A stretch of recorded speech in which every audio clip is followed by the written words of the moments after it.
Bonjour à tous, bonjour Ludovic. Bonjour Alexandre, chers internautes, bonjour. Nous allons donc poursuivre la lecture des commentaires des pairs sur l'Antéchrist. Nous avons entamé avec Ludovic le chapitre 18. Nous allons poursuivre donc ce chapitre avec qui était le chapitre 18, la défaite et le châtiment de l'Antéchrist et de ses suppôts. Et nous allons donc poursuivre avec la cinquième partie de ce 18e chapitre qui s'appelle Le chant de délivrance après la mort de la bête immonde. Une fois donc l'Antéchrist oppressé et éteint par le souffle du Sauveur, le peuple inscrit sur le livre de Dieu sera sauvé. Alors, en effet, et après la perte des principaux suppôts de l'Antéchrist qui suivra aussitôt, comme nous le verrons un peu plus loin, les fidèles pourront entonner le chant de délivrance que l'on trouve dans le chapitre 14 d'Isaïe.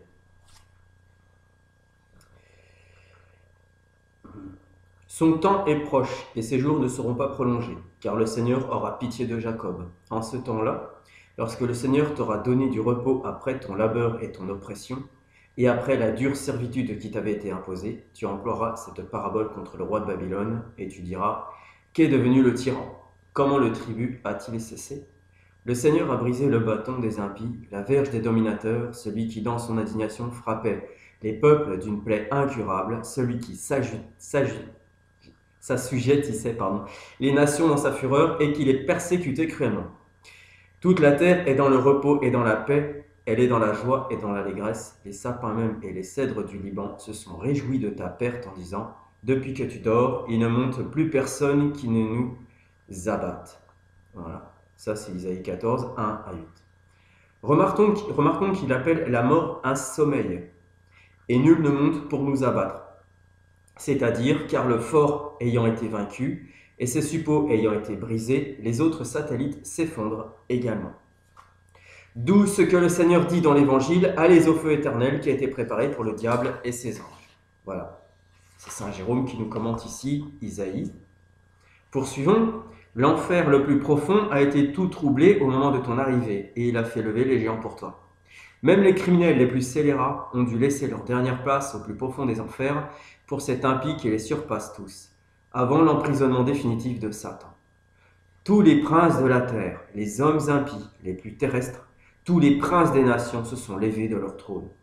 Tous élèveront la voix et te diront, toi aussi tu étais blessé comme nous, tu es devenu semblable à nous, ton orgueil a été précipité dans les enfers, ton cadavre est tombé à terre, au-dessus de toi la teigne formera ta couche et les vers seront ta couverture. Comment es-tu tombé du ciel, Lucifer? C'est ô Antéchrist, ainsi que l'entend saint Cyprien dans son épître 55 ad Cornelium, ô toi image du prince des ténèbres, toi qui te levais si brillant le matin.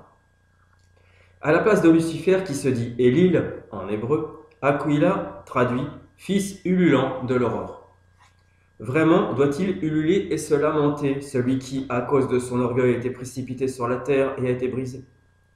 Pourquoi t'empresses-tu de t'élever au matin comme Lucifer? Pourquoi te glorifies-tu en voulant te placer au-dessus des astres pour paraître un instant plus brillant qu'eux? Ta glorification sera tout à fait brève. Le soleil de justice vient à la suite, lui que par une vaine simulation tu as prétendu être, et à l'ardeur et splendeur duquel tu disparaîtras en étant réduit tout à fait à rien. Comment as-tu été renversé à terre, toi qui faisais des blessures aux nations, qui disais en ton cœur, je monterai au ciel, j'établirai mon trône au-dessus des astres de Dieu, je m'assirai sur la montagne du testament, sur les flancs de l'Aquilon, je monterai au sommet des nues, je serai semblable au Très-Haut. Mais tu étais précipité dans l'enfer jusqu'au plus profond de l'abîme. Mettant le comble à son langage orgueilleux, il a même osé dire, je serai semblable au Très-Haut. De sorte que comme le Christ a eu les prophètes et ses apôtres, que j'ai moi aussi mes pseudo-apôtres. Mais tu as été précipité en enfer, car ce n'est point spontanément que tu y descendras, ce qui n'appartient qu'au Seigneur Sauveur pour délivrer les captifs des limbes, mais toi tu seras précipité en enfer contre ton gré, de sorte que toi, qui aurais pu t'élever vers les hauteurs par les vertus, tu sois abaissé en raison de tes vices vers les châtiments infernaux. D'où ce que nous lisons ailleurs, quiconque s'élève sera humilié. Ce qui devra subir même le roi de la confusion, au point d'être précipité jusqu'au profond de l'abîme, dit saint Jérôme. Après cela, en effet, se réalisera en l'Antéchrist ces paroles du livre des Proverbes. Il apparaîtra insensé après s'être élevé à une hauteur sublime. Certes, s'il avait su, il aurait mis sa main sur sa bouche. Celui-ci s'élèvera en effet à une hauteur sublime lorsqu'il prétendra être Dieu. Mais ainsi élevé, il apparaîtra insensé, car en cette élévation même, il défaillira en raison de l'avènement du véritable juge. S'il avait compris, il aurait mis la main sur sa bouche. En d'autres termes, s'il avait prévu son supplice, au moment de s'élever orgueilleusement, il ne sera point élevé par la présomption d'un tel orgueil. Ça, c'est saint Grégoire. Poursuivons, ceux qui te verront se pencheront vers toi en te considéreront en disant: est-ce là l'homme qui a troublé la terre, qui a ébranlé les royaumes, qui a fait du monde un désert et a détruit ses villes et qui n'a point ouvert la prison à ses captifs? Lui qui disait: je serai semblable au Très-Haut, et se prétendait Dieu, et convaincu de n'avoir été qu'un homme, dont il est dit dans un psaume: levez-vous Seigneur, afin que l'homme ne triomphe pas. Et on lit à son sujet et à celui de ses associés: j'ai dit, vous êtes des dieux, et tous des fils du Très-Haut. Or, vous mourrez comme des hommes, et vous tomberez comme un prince quelconque. Et il est encore dit, du même, sous la figure du prince de Tyr, parce que tu as élevé ton cœur et que tu as dit: je suis Dieu, j'habite la demeure d'un Dieu au cœur de la mer, alors que tu n'es qu'un homme et nullement Dieu, parce que tu as posé ton cœur comme le cœur d'un Dieu. Ce monsieur et cet homme a troublé toute la terre, c'est-à-dire ceux qui ont mérité d'entendre avec Adam: tu es terre et tu retourneras à la terre. Qui a fait de l'univers un désert? C'est entendu par: car les vices et les péchés ont fait de la terre un désert où ne se trouve nulle vertu. Il en a détruit les villes, en sorte de faire des églises du Christ, des synagogues de Satan. Il n'a point ouvert la prison de ses prisonniers, il n'a point délivré les hommes de leurs péchés. Pour le commentaire, toujours de saint Jérôme sur Isaïe 14, 16, 17. Pour illustrer ce que tu dis, voyons ce qui est l'avenir de Notre-Dame. Nous sommes le 16 décembre 2021. C'est bien ça. Les ingénieurs en chef, commandités par la FM, la franc-maçonnerie, vont se charger de transformer Notre-Dame de Paris On s'y attendait un peu. En supermarché, en hypermarché, on ne sait pas trop. Avec l'accord du pseudo-archevêque New de Age. Paris. Avec l'accord du pseudo-archevêque de Paris, Donc, qui est l'accord du pseudo-pape. Et voilà, pour rattacher les commentaires à l'effet d'actualité, on a dans le même temps un président de la ruine publique qui annonce qu'il faut envisager la vaccination, enfin l'injection génique à 4 doses par an ad vitam aeternam hier, que c'est une hypothèse, donc avec le double langage employé par ces gens-là, l'hypothèse devient probablement certitude, puisque tout ce que nous avons annoncé depuis quelques mois est en train de se réaliser. Après avoir détruit les nations, après détruire l'Église, essayer de détruire l'Église visible, le diable s'attaque aux nations, après s'attaquer aux nations, il s'attaque aux hommes, aux femmes, et après il s'attaque aux enfants et à l'être, puisqu'ils vont créer, ces sorciers du numérique, un univers qu'on appelle le métaverse. Vous pouvez vous renseigner, il y a tout ce qu'il faut sur Internet, qui est un univers totalement virtuel, où les gens pourront recréer des avatars de personnes disparues, rester en justice, gagner de l'argent, avoir des soucis multiples, mais toujours sous couvert de bien, et aussi jouir d'éducation et de formation personnelle top niveau avec une lunette 3D. Donc vous voyez que tout ce qu'on vous annonce depuis des mois, tout ce que les pères de l'Église annoncent, on trouve des manifestations concrètes et matérielles. Voilà, donc Notre-Dame de Paris transformée en Disneyland, un dictateur de la ruine publique qui annonce que l'hypothèse de la vaccination obligatoire n'est pas à écarter dans son discours d'hier à 20h, des gens qui créent des univers parallèles, des ex-présidents de Pfizer qui disent que si les gens n'y vont pas à coups de pelle, marteau, flingue, eh bien ils seront certainement dans une tyrannie sanitaire-numérique ad vitam aeternam. On y est, on ne se trompe pas, on ne vous trompe pas. Et donc tout ce qui est annoncé se réalise. Il faut en prendre parti. Il faut tirer des conclusions pratiques.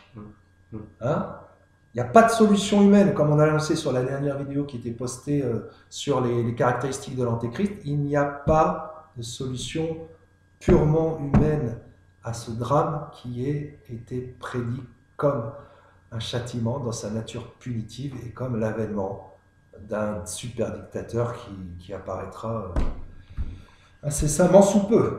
Oui, tout à fait. D'ailleurs, cette vie virtuelle que tu exposais me fait penser un peu, je pense qu'il y a un bon rapport avec la fumisterie de l'orgueil. C'est-à-dire que c'est toujours une histoire de virtuel, on s'éloigne du réel, donc on s'éloigne de la vérité, de ce qui est concret. Et donc pour tout ça, pour vendre ensuite finalement de la fumée. Ah bah c'est la guerre contre la création. C'est ça. Et quand on parle ici de cet antéchrist qui voudra se mettre au-dessus de Dieu et qui va monter par une pseudo-ascension et qui va redescendre aussi sec qui était monté, c'est pour vous dire qu'il ne faut pas se laisser non plus effrayer par toutes ces fumisteries et bien garder les pieds sur terre et avoir l'âme au ciel, évidemment, quoi. Mais les pieds sur terre, en tout cas, bien se rendre compte des choses concrètes. Mais il y a un double effet, bien sûr, une stupéfaction par rapport à ce scénario apocalyptique, mais aussi pour les croyants, quelque chose qui renforce la foi. Oui. Donc, tout nous exhorte à quitter ce monde à tout niveau, ce monde tel qu'il devient pollué. Et en quittant ce monde à tout niveau, ce monde qui nous a été annoncé il y a belle lurette, eh bien, ça nous exhorte aussi à se renforcer dans la foi, puisque Dieu, ne pouvant ni se tromper ni nous tromper, nous ayant prévenus par la voix prophétique et par la voix du divin maître en personne, quand vous verrez ces signes, l'abomination de la désolation dans le lieu saint, vous jugerez l'époque à ces signes, et ce sera le temps, comme la Vierge l'aura rappelé à la Salette. Donc il n'y a plus de doute possible. Tout concourt à ce châtiment en général. C'est vrai. Tant géopolitique que spirituel. À tout niveau. À tout niveau. Et les solutions de la grâce seront certainement et seront évoquées selon le magistère de l'Église dans peu de temps, dans une prochaine vidéo qui sera faite courant décembre là, avec la Bézins. Oui, c'est vrai. Justement sur les signes, l'indéfectibilité de l'Église et la visibilité de l'Église au temps de la grande apostasie. C'est-à-dire actuellement. Je poursuis. Et ben voilà, la perte des suppôts de l'Antéchrist. C'est pour ça que c'est une courte période dans toutes ces histoires de fumée. Voilà. On va souffrir beaucoup pendant ces moments-là, ça va nous paraître très long. Mais voilà, la chute va être terrible pour eux et pour tous ceux qui les suivent aussi. Vous allez voir. Le premier ange répandit sa coupe sur la terre. Là, on est donc dans l'Apocalypse. Il va y avoir le commentaire d'un père après. Et il se produisit une blessure grave et très mauvaise sur les hommes qui avaient le caractère de la bête et sur ceux qui ont adoré son image.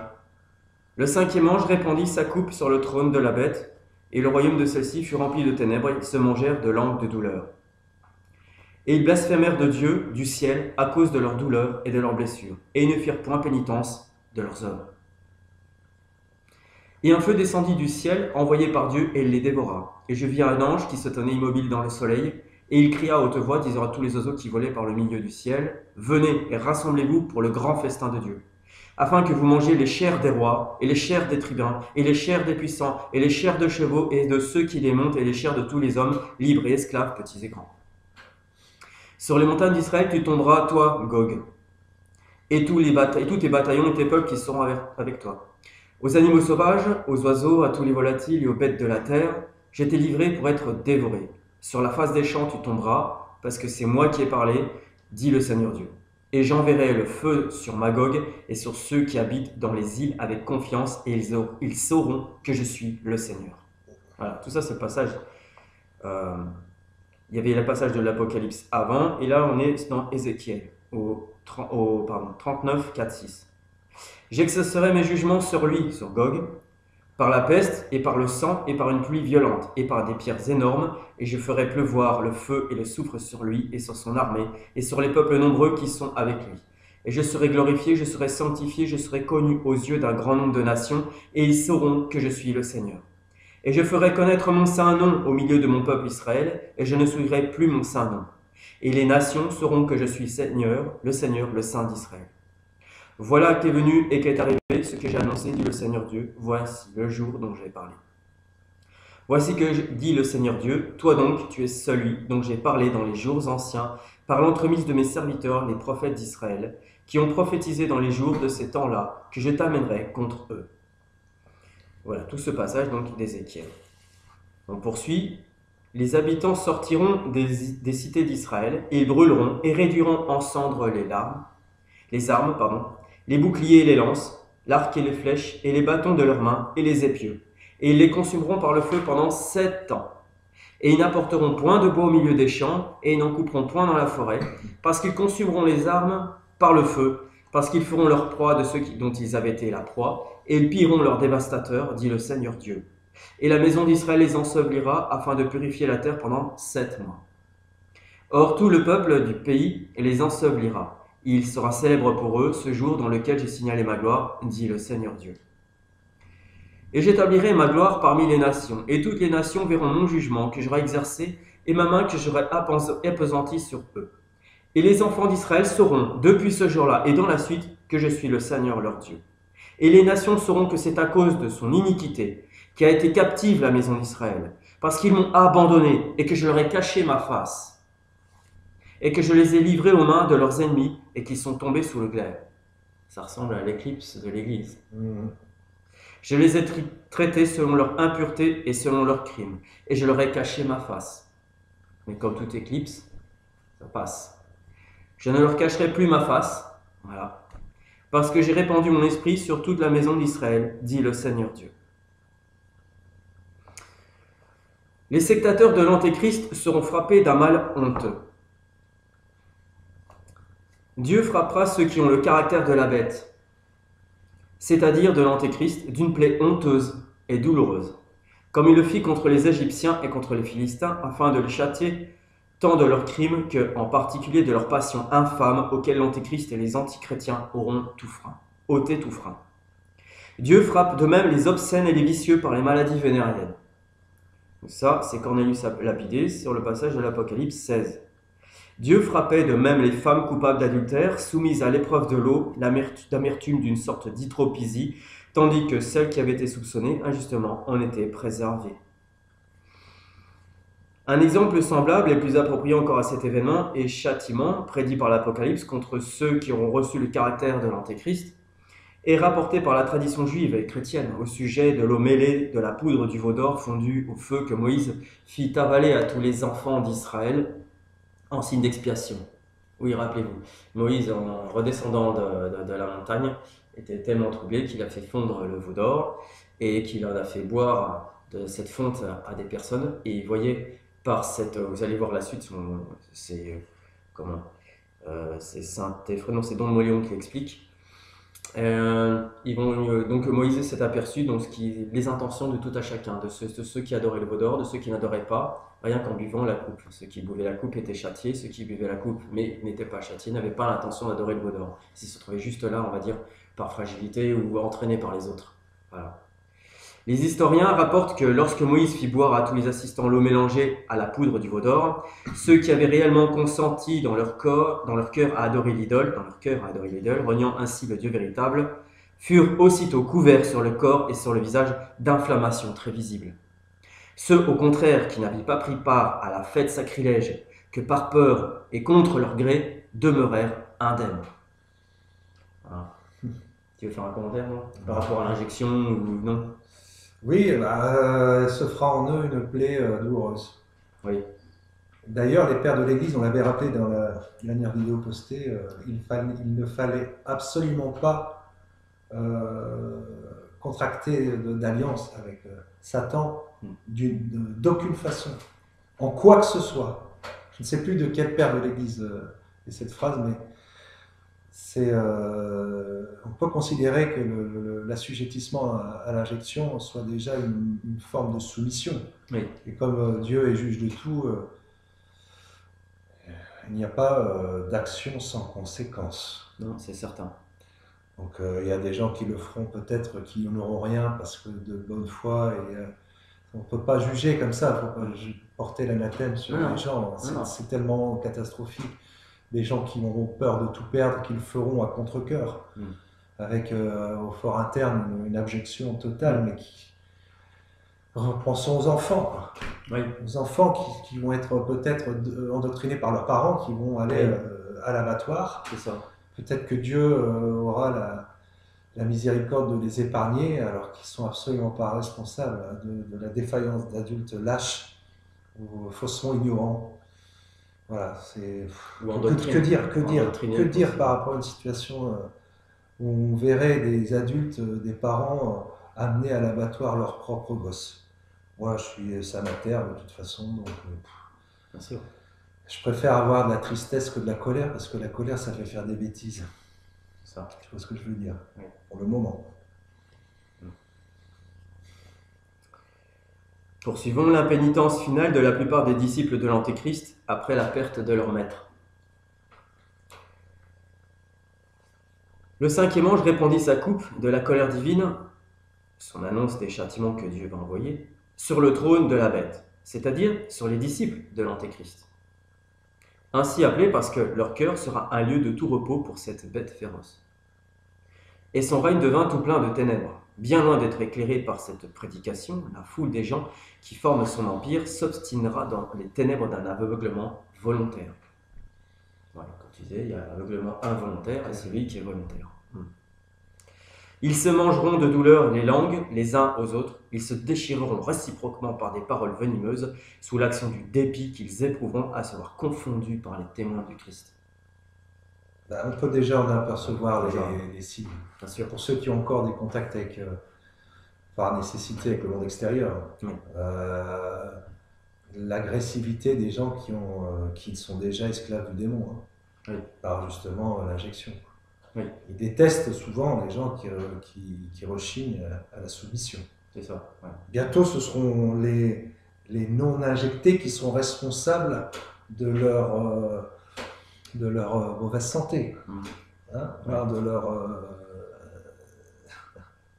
atteinte par le SARS-CoV-2. Ouais.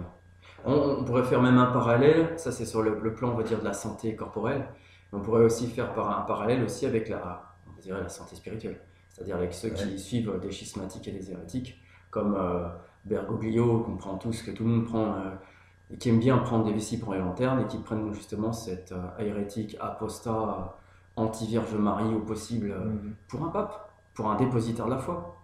C'est à un moment donné qu'ils le suivent et qu'ils le considèrent comme tel. Il y a un aveuglement tel, on trouve ce même aveuglement. Sans parler de ceux qui en font la promotion.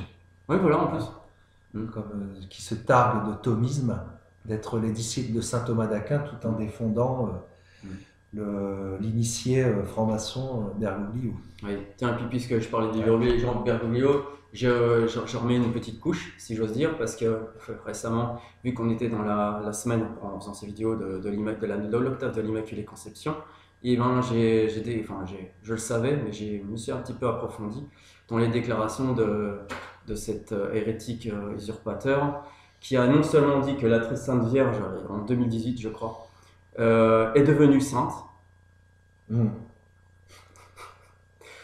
Voilà, déjà ça s'est condamné si on le met par rapport à l'encyclique de Pinoff, quoi, sur l'Immaculée Conception, et puis aussi qu'elle n'est pas co-rédemptrice. Voilà. Deux fois il a dit. Voilà. Non, elle n'est pas co-rédemptrice. Et oui. Voilà. Et le reste. Et c'est ça, voilà. C'est ce qu'il a dit, Bergoglio. Pas moi, lui. Donc à tous ceux qui croient que c'est encore un dépositaire de la foi et qui dit des hérésies monstrueuses contre la Vierge Marie, il est temps de vous réveiller, enfin ceux qui, voilà, de vraiment on appelle un chien, quoi. Bon, ceci dit, ça c'est fait. Donc les sectateurs de l'Antéchrist, furieux de leur impuissance, se rejetteront les uns aux autres la responsabilité de leurs échecs. Ouais. Ils blasphémeront le Dieu du ciel, le Christ disant qu'il n'est point Dieu, à cause des douleurs que leur causera la constance des saints, et des blessures que ceux-ci, par leur discours, infligeront à leur orgueil. Bien souvent, la version accusatoire, justement, je parlais des sectaires, des schismatiques et ceux qui se complaisent dans la secte, c'est de faire de l'accusation, de l'inversion accusatoire avec ceux qui disent la vérité, en traitant de ceux qui disent la vérité d'orgueilleux, qu'on manque d'humilité, etc.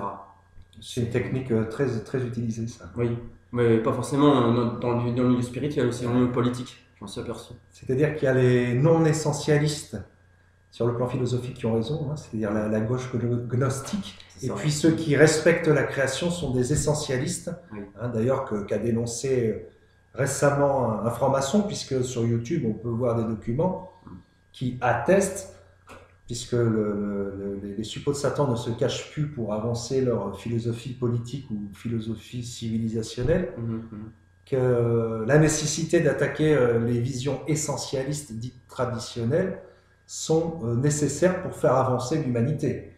Donc pour ceux encore qui auraient des doutes sur le rôle qu'opère la franc-maçonnerie sur le plan spirituel ou intellectuel dans la destruction des intelligences. Donc on voit très bien là le schéma philosophique classique, les essentialistes qui sont les conservateurs donc d'extrême droite et les progressistes à tendance gnostique, alors gnostique qui s'ignorent plus ou moins, tout dépend de leur source d'influence.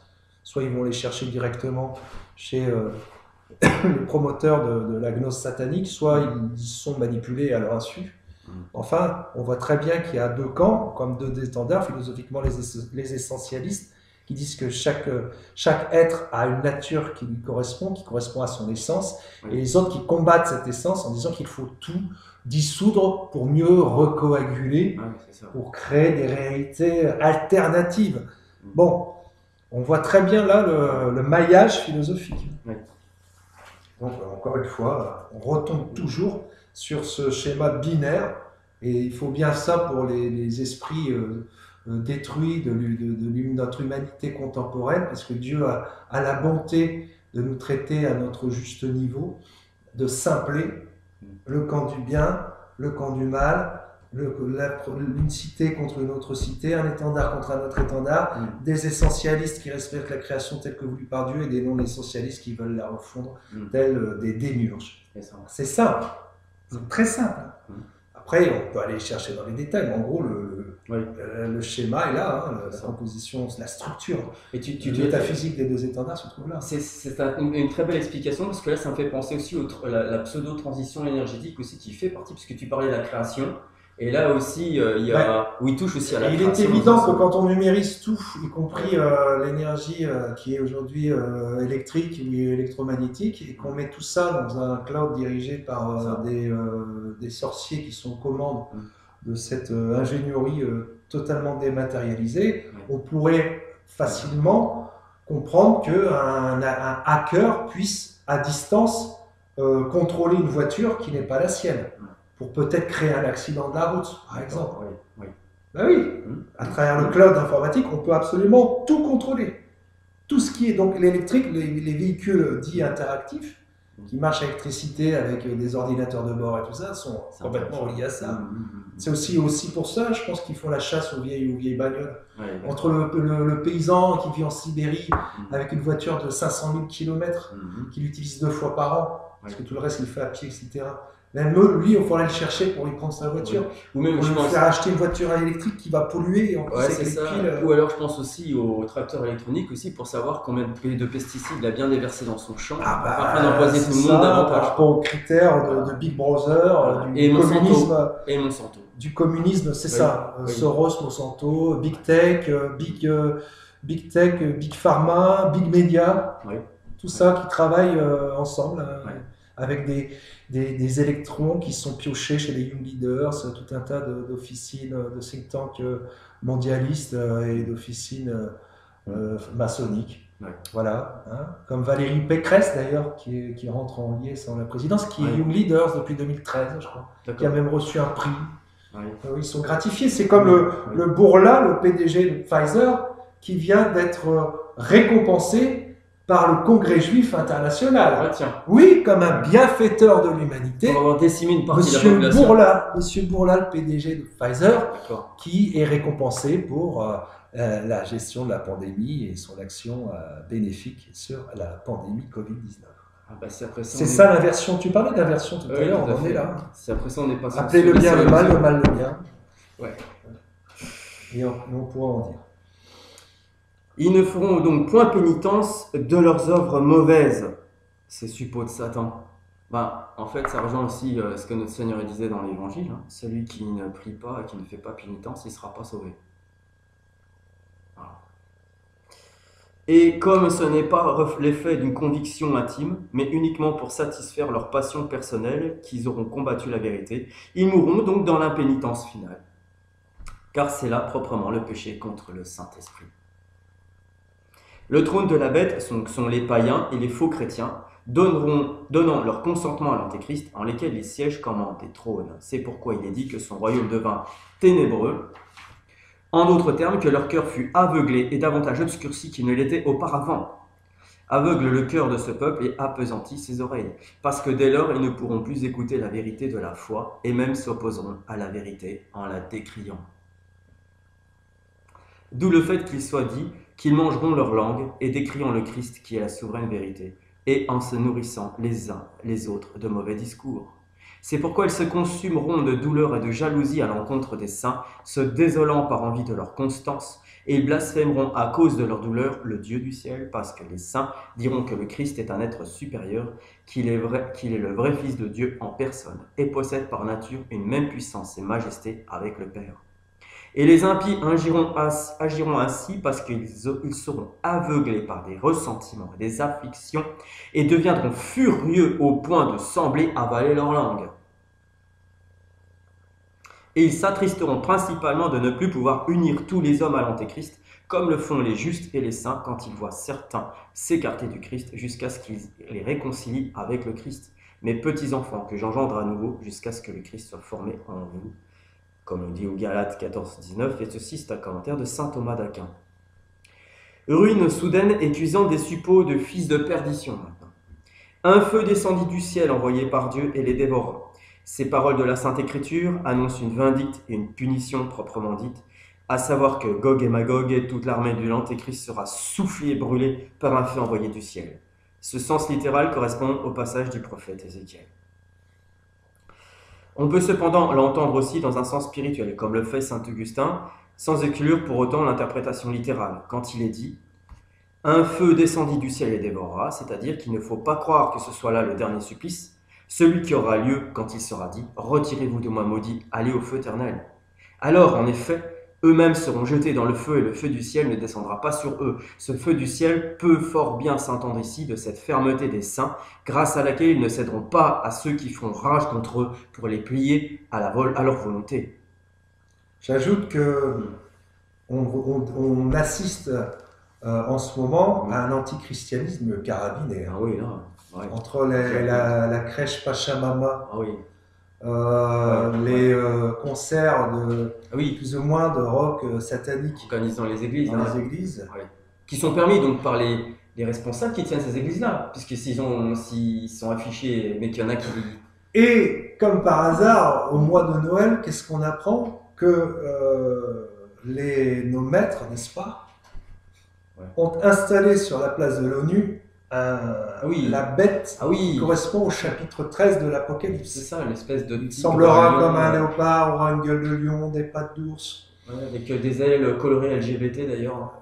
Donc encore une fois, là c'est leur cynisme et l'humour noir des frères à cap que de mettre des statues qui sont maintenant divulguées sur Internet pour dire, voyez, on a gagné.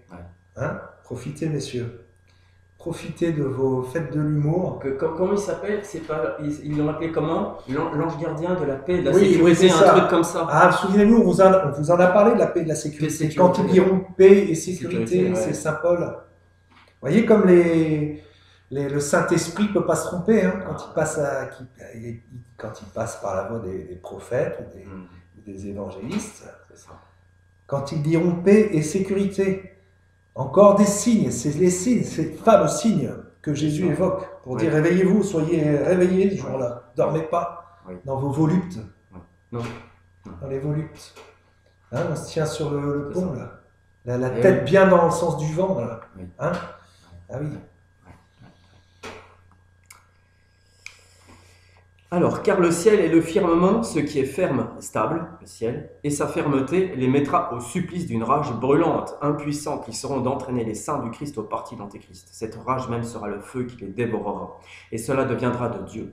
C'est par faveur divine que les saints seront rendus invincibles. Et de là vient aussi le tourment de leurs ennemis, de même en effet qu'il est dit En bonne part, le zèle s'est emparé d'un peuple ignorant, et maintenant un feu dévorera ses ennemis. Il est précisé, maintenant, afin d'exclure le feu du tout dernier jugement. Je vis un ange qui se tenait immobile dans le soleil, et il cria à haute voix, disant à tous les oiseaux qui volaient par le milieu du ciel, « Venez, rassemblez-vous pour le grand festin de Dieu. » Cet ange se tient immobile dans le soleil pour signifier que cette perte des antichrétiens sera opérée par le Christ à la vue du monde entier.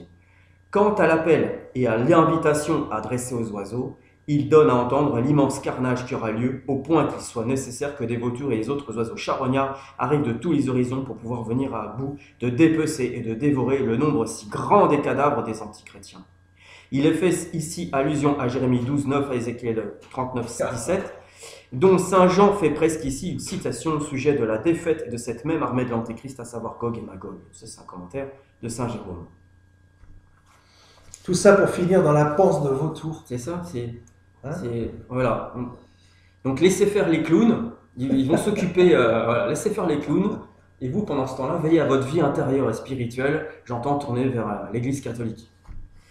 Temps de paix relativement court accordé au monde pour sa conversion. Je ne souillerai plus, je ne permettrai plus que soit souillé, profané et blasphémé mon saint nom. Voilà. C'est ça va être un passage très intéressant et qui va nous encourager, vous allez voir. Comme je l'ai permis par les victoires et l'impiété de l'Antéchrist et de Gog, voici que cela est venu et s'est accompli. Cela revient à dire, ce que je dis s'accomplira et s'opérera aussi certainement et rapidement que si cela était déjà arrivé. Confiance en Dieu, confiance en Dieu. Devant Dieu, en effet, 1000 ans sont comme un jour. C'est pourquoi saint Jean appelle ce dernier âge du monde, ce dernier âge du monde, la dernière heure. Ils brûleront les armes et les consumeront pendant 7 ans. Il apparaît donc qu'après la mort de l'Antéchrist, ce ne sont pas seulement 45 jours, comme certains l'ont compris à tort dans Daniel 12, 12, mais plusieurs années qui seront accordées à ceux qui seront tombés sous l'Antéchrist pour faire pénitence. Et après cette persécution maximale, l'Église jouira de la plus grande paix. L'Iranus dit que les docteurs et les saints enseignent communément qu'après la mort de l'Antéchrist et la mise à jour de son imposture, toutes les nations se convertiront au Christ. D'où Baradius conclut qu'il s'écoulera plusieurs années entre la défaite de l'Antéchrist et le jugement dernier. Dieu, en effet, concédera du temps aux Juifs et aux gentils pour se convertir et pour la fondation d'églises parmi eux, de sorte que la religion chrétienne puisse s'établir parfaitement au milieu d'eux. Maldonat ajoute que le chiffre 7 est souvent employé pour exprimer l'étendue et la multiplication. Tout ça, c'est Cornelius à Lapide qui nous dit ça. Les nombres 1107 et bien d'autres, qui n'est pas nécessaire de rappeler ici, et qu'on a vu, je crois, aussi dans les premiers chapitres de cet ouvrage, expriment souvent l'universalité. Le chiffre 7, c'est la perfection, c'est le chiffre de Dieu. 1100 aussi, oui. C'est l'unité, quoi, en fait, aussi, ouais, passer la perfection. Ou la totalité de la durée de l'événement ou du fait auquel ils se sont liés dans telle prédiction. Ça, c'est Saint Augustin qui nous dit cette petite phrase. Enfin, de la suite de ce chapitre d'Ézéchiel, et surtout des versets 21, 22, 25 et 29, il résulte clairement qu'après la défaite de l'Antéchrist, de Gog et de Magog, les Juifs se convertiront au Christ. Et les chrétiens tombés durant la persécution de l'Antéchrist reviendront au Christ. Alors fleuriront la foi et la religion du Christ, nous dit Cornelius à Lapide, ce que nous étudierons à part dans le chapitre 20. Bon, pour l'instant, on n'y est pas. Tu veux ajouter quelques mots là-dessus, sur cet encouragement en général? Non. On aura l'occasion d'y revenir. Ouais. On lance toujours plus ou moins des messages d'encouragement systématiquement. Oui, bien sûr. Sous différentes formes. Et on aura l'occasion de faire une vidéo là-dessus bien plus précise. Ouais. Parce que ça deviendra nécessaire. Ouais. C'est bien de connaître l'Antéchrist, les signes avant-coureurs, toute l'économie divine par rapport à son avènement. Ouais. Mais il faut aussi trouver les moyens et la force de tenir les recours de la grâce en rupture de normalité, parce que nous sommes en rupture de normalité. C'est certain. Mais n'oubliez pas, il est mort, l'accusateur de nos frères. Il est mort. C'est un suicidé. Hein. Ouais. Donc, voilà.